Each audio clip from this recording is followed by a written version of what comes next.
Brace yourself. Tonight's Home Alone story takes a chilling turn.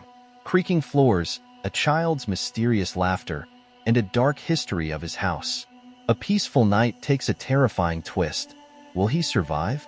Comment on which part of the story scared you the most. Now let's dive into the story.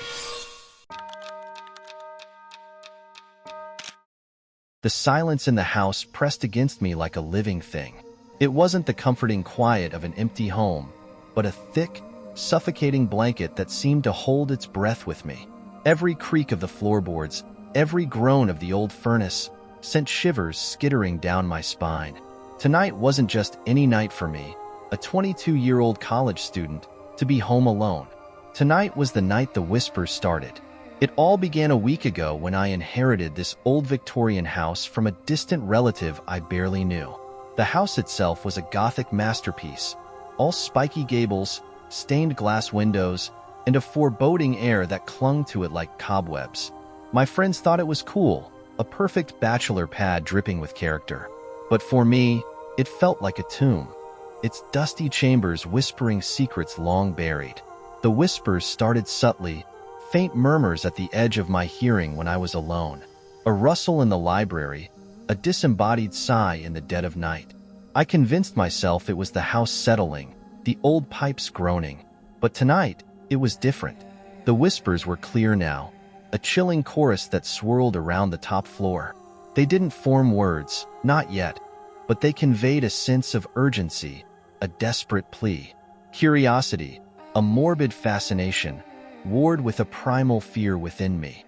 Grabbing a heavy flashlight from the drawer, my heart hammering against my ribs, I crept up the creaking staircase. The attic door was ajar, a sliver of moonlight cutting through the darkness like a spectral blade. I hesitated, but the whispers intensified, a frantic buzz now. Taking a deep breath, I pushed the door open. The attic was a dusty maze of forgotten furniture and cobweb-draped trunks. The moonlight illuminated a single rocking chair that swayed back and forth in an empty corner, as if rocked by an unseen hand. The whispers seemed to emanate from the chair, swirling around it like a ghostly vortex. "Help us!" The whispers coalesced, a chorus of voices, young and old, male and female. "We're trapped." Terror choked me, a cold dread that froze my limbs. Trapped by what? Trapped by whom? I backed away, the rocking chair creaking to a stop as if sensing my fear. Panic propelled me out of the attic and down the stairs. I slammed the door shut, desperate to shut out the voices, the terror. But the silence that followed was even worse. It felt heavy now, oppressive, and charged with an unseen presence. The next day, fueled by a frantic need to understand, I delved into the history of the house. The local librarian, a wisp of a woman with twinkling eyes, seemed hesitant to share the truth. But after much coaxing, she revealed the dark history buried beneath the layers of wallpaper and floorboards. The house, it turned out, had been an orphanage in the late 19th century. A fire broke out one night, a terrible tragedy that claimed the lives of the children and the caretaker. The whispers, the librarian confirmed with a shiver, were the voices of the lost souls, forever trapped within the walls. The knowledge chilled me to the bone. I couldn't live in a house haunted by the cries of the dead. But as I started packing my belongings, a new wave of whispers began, this time different. They were soft, pleading, laced with a strange gratitude. "Thank you," they whispered, swirling around me. "You listened." Something about the gratitude, the shift in tone, stayed with me. The terror remained, but a seed of doubt was planted. Maybe they weren't malevolent. Maybe they just needed someone to hear them. I decided to stay. Maybe, I thought, I could help them find peace. Over the next few weeks, I researched historical records, trying to identify the children lost in the fire. I performed small rituals, leaving offerings of toys and sweets in the attic. The whispers never vanished, but they seemed less urgent, more mournful. Then, one rainy afternoon, I stumbled upon a hidden compartment in the attic floorboards.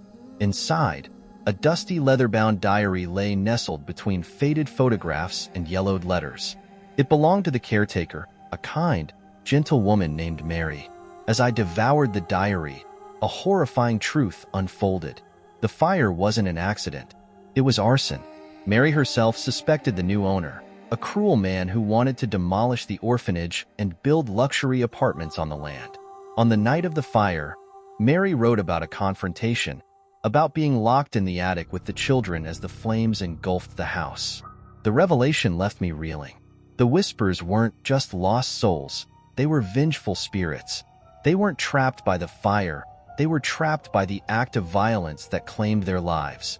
A cold fury ignited within me. These children deserved justice, not to remain tethered to the house as vengeful spirits. I contacted a local historian and together, we presented our findings to the Historical Society. The story caught fire, a media frenzy erupting as the truth of the long-forgotten tragedy came to light. Public pressure mounted, forcing the current owner, a descendant of the original villain, to acknowledge the truth and pledge to restore the house as a memorial to the victims. As construction crews began renovating the house, the whispers slowly faded. A sense of peace settled over the once haunted halls. It felt as if the children were finally at rest, their story told, their memory preserved. A few weeks later, while exploring the newly accessible attic, I stumbled upon a small, ornately carved wooden box tucked away in a dusty corner. Curiosity piqued. I pried it open. Inside, nestled in faded velvet, lay a single, tarnished silver locket. My breath caught in my throat as I recognized the inscription on the front, Mary Thompson, 1889. Opening the locket, I found a faded photograph staring back at me. A woman with kind eyes and a gentle smile, Mary, the caretaker. But what sent shivers down my spine was the face beside her. A young girl with familiar bright eyes and a mischievous grin. It was me. The world tilted on its axis. It wasn't the whispers of the children I'd been hearing. It was Mary, trapped not by the fire, but by her own grief, unable to move on until their story was heard. And perhaps in some way, I, her descendant, was the key to her liberation. The revelation shook me to my core.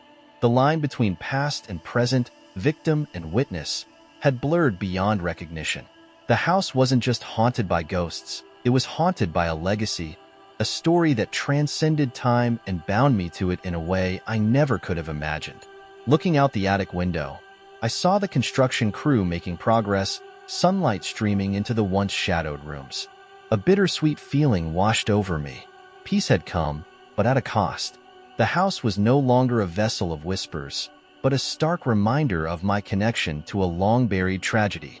And as I held the locket tight, I knew my journey with the house and its troubled history had just begun. The revelation of the locket sent me spiraling. Sleep became a luxury I couldn't afford. Every creak of the floorboards sounded like Mary's voice. Every flicker of the old gaslights cast grotesque shadows that resembled the young girl in the photo.